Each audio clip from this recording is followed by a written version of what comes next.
Bueno, los microtúbulos, al igual que los microfilamentos, hemos dicho que participan en los movimientos eh, de vesículas y de orgánulos, ¿sí?, en la célula. Los movimientos generalmente son rápidos, también se los llama movimientos saltatorios, ¿sí? Y por ende se caracterizan por ser movimientos intracelulares dirigidos. En esos movimientos participan, además de los microtúbulos, proteínas motoras, como ya vimos en el caso de los microfilamentos. Y también van a participar proteínas motoras en el caso de los microtúbulos, que lo que hacen es utilizar la energía del ATP para desplazarse sobre alguno de estos componentes del citoesqueleto, ¿sí?, y transportar estructuras como vesículas u órganos.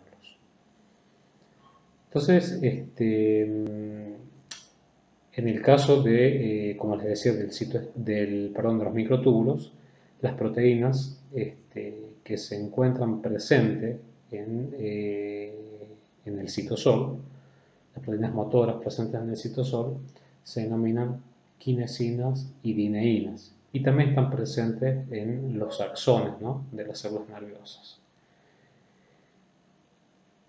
Entonces, fíjense cómo tienen, según el esquema, tienen un dominio motor que tiene sitio de unión al ATP, o sea, actividad ATPasa, y sitio de unión al microtúbulo, y en la cola tienen polipéptidos asociados que corresponderían al sitio de unión a vesículas u orgánulos.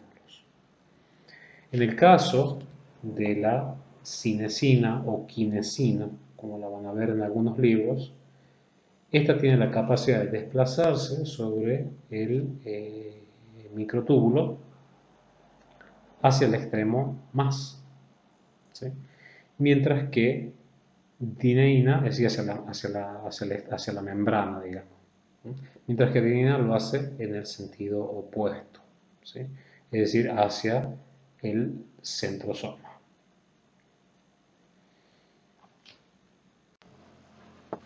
Los sitios de unión ATP en dineína y quinesina tienen el mismo funcionamiento que en la miosina de los microfilamentos. Es decir, que la hidrólisis del ATP va a otorgar la energía para que se den cambios conformacionales en la cabeza de estas proteínas motoras, es decir, dineína y quinesina, y se desplacen sobre los microtúbulos a través de ciclos de unión, desunión, nueva desunión y así sucesivamente. Como los sitios de reconocimiento, es decir, que el ADP reconoce y el ATP desconoce, lo mismo que sucedía en los microtúbulos, perdón, en los microfilamentos. Como ejemplo de movimientos intracelulares tenemos, por ejemplo, el caso del retículo endoplasmático.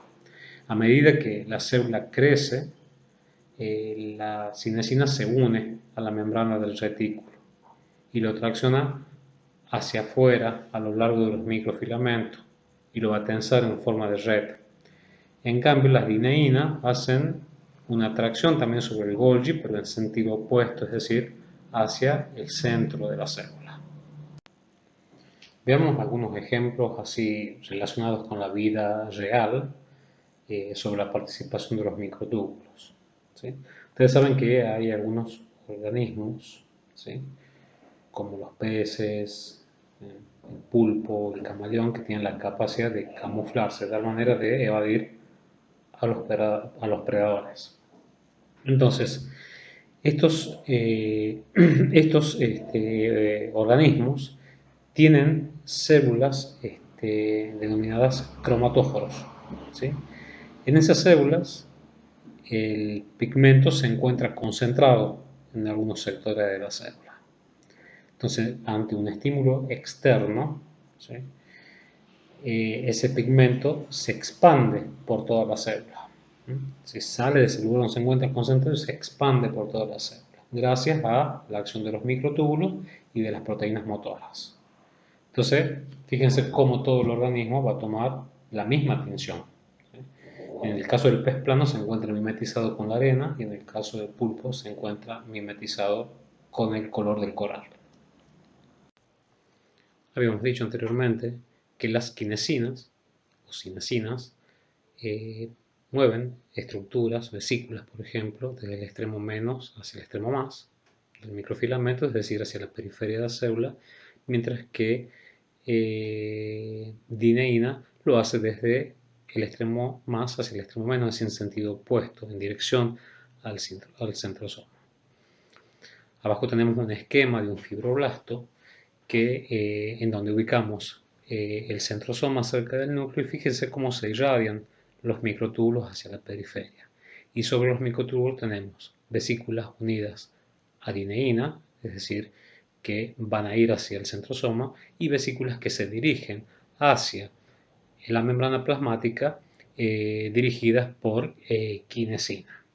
Puede ser el caso, por ejemplo, del procolágeno, que es una de las componentes que es una de las proteínas producidas por los fibroblastos, que van a ser secretadas en la célula por el mecanismo de exocitosis constitutiva. En la fotografía de al lado de inmunofluorescencia vemos la interrelación entre las mitocondrias y los microtúbulos, y más abajo vemos cómo una vesícula es transportada por una proteína motora que se mueve sobre un microtúbulo en el sentido positivo. Es decir, que se trata de una quinesina. Y en la parte inferior vemos una fotografía al microscopio electrónico de transmisión de un microtúbulo y una vesícula moviéndose sobre dicho microtúbulo. Cuando las células se encuentran en interfaz, es decir, que no han iniciado el proceso de división celular, ¿sí?, el centrosoma se ubica en la periferia del núcleo y a partir de él surgen los microtúbulos en sentido radial. Fíjense los extremos positivos. Antes de que se produzca la división celular, se produce la duplicación de los cromosomas, que migran, se separan y migran hacia los polos de la célula. Sobreviene la condensación de la cromatina y la ruptura de la envoltura nuclear. Ahora, durante la mitosis, fíjense cómo los microtúbulos se van a extender, y específicamente durante la metafase, los microtúbulos se van a extender desde los centríolos duplicados y van a formar el huso mitótico, que es el responsable de la segregación y distribución de los cromosomas a las células hijas. Ahora bien, en la formación del huso mitótico implica la estabilización selectiva de los microtúbulos que se irradian. Estos son de 4 tipos: los microtúbulos polares, los cinetocóricos, los cromosómicos y los astrales. Me voy a detener en los cromosómicos simplemente para comentarles, porque después no se lo muestro en la próxima diapositiva, que estos se unen a los extremos de los cromosomas. Y ese proceso es mediado por una proteína denominada cromoquinesina. En esta diapositiva se muestran células en metafase y en anafase. Fíjense cómo se distribuyen los cromosomas, en el primer caso en la placa metafásica y en los otros casos ya hay retracción de los microtúbulos y lleva las cromátides hacia cada una de las células hija.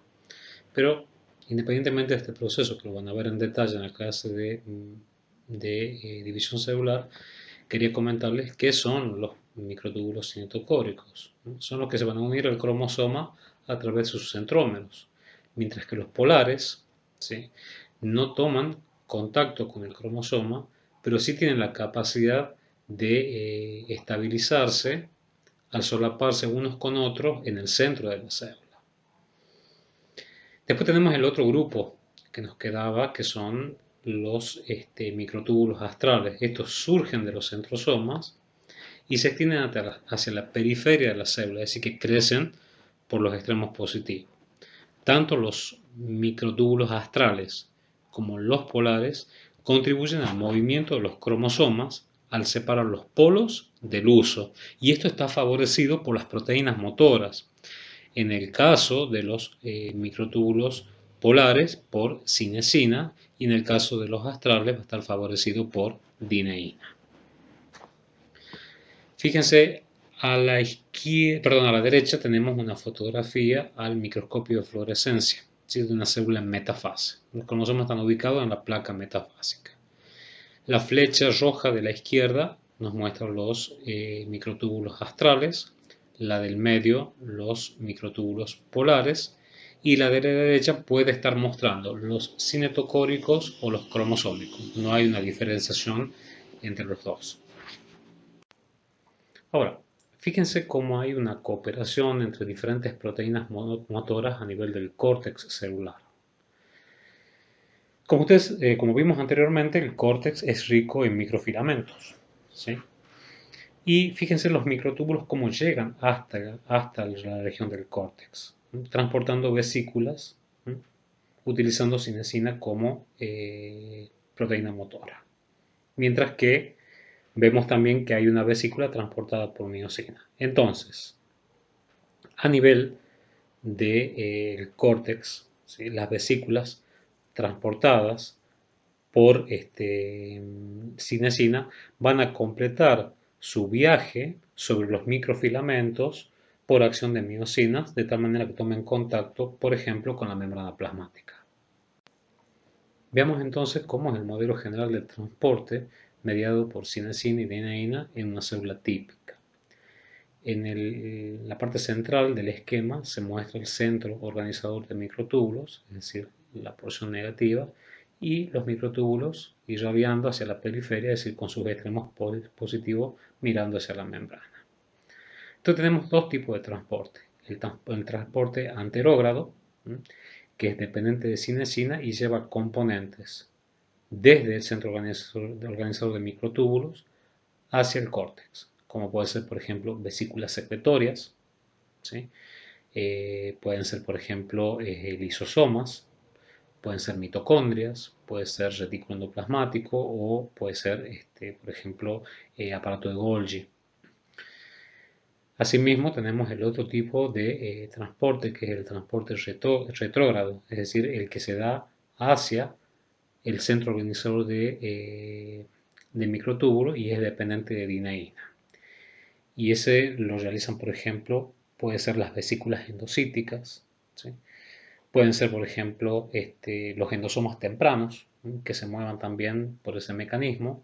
Movimientos de organoides, como por ejemplo mitocondrias, se puede mover en el retículo endoplasmático o también gránulos de pigmento. Existen diversas proteínas que influyen en el ensamblaje y en la estabilidad de los microtúbulos y también sobre su asociación con otras estructuras de la célula, como se muestra en el cuadro que tenemos en la diapositiva. Estas proteínas se llaman en conjunto proteínas asociadas a microtúbulos, MAP por sus siglas en inglés, porque la mayoría se aíslan de células vinculadas a los microtúbulos. Existe un grupo de MAP que estabilizan los microtúbulos, que son, por ejemplo, MAP2 y Tau. Estas proteínas poseen dos dominios, como se indica en el esquema de abajo. Un dominio básico que une o asocia la proteína al microtúbulo y un dominio ácido que es un dominio de proyección. ¿Sí? Ahora, fíjense que en el caso de MAP2 el dominio de proyección es mucho más largo que en el caso de la proteína Tau. Por eso, cuando observamos el microscopio electrónico de transmisión, que es el que tenemos, la fotografía que tenemos a la izquierda, los espacios que existen entre los microtúbulos, cuando llevan proteína como MAP2 como proteína asociada, es mayor que cuando Tau es la proteína asociada. En las células nerviosas, los microtúbulos se utilizan para el tráfico vesicular bidireccional. O sea, se van a transportar vesículas hacia el botón terminal, donde se acumulan, por ejemplo, las vesículas presinápticas. Pero también hay un transporte en sentido retrógrado. Es decir, que los microtúbulos en el axón se orientan hacia el extremo positivo, mientras que, como podemos observar en la fotografía de al lado, la polaridad en las dendritas es mixta. Fíjese además cómo los microtúbulos en el axón se encuentran estabilizados por proteínas asociadas, que en este caso es la proteína Tau.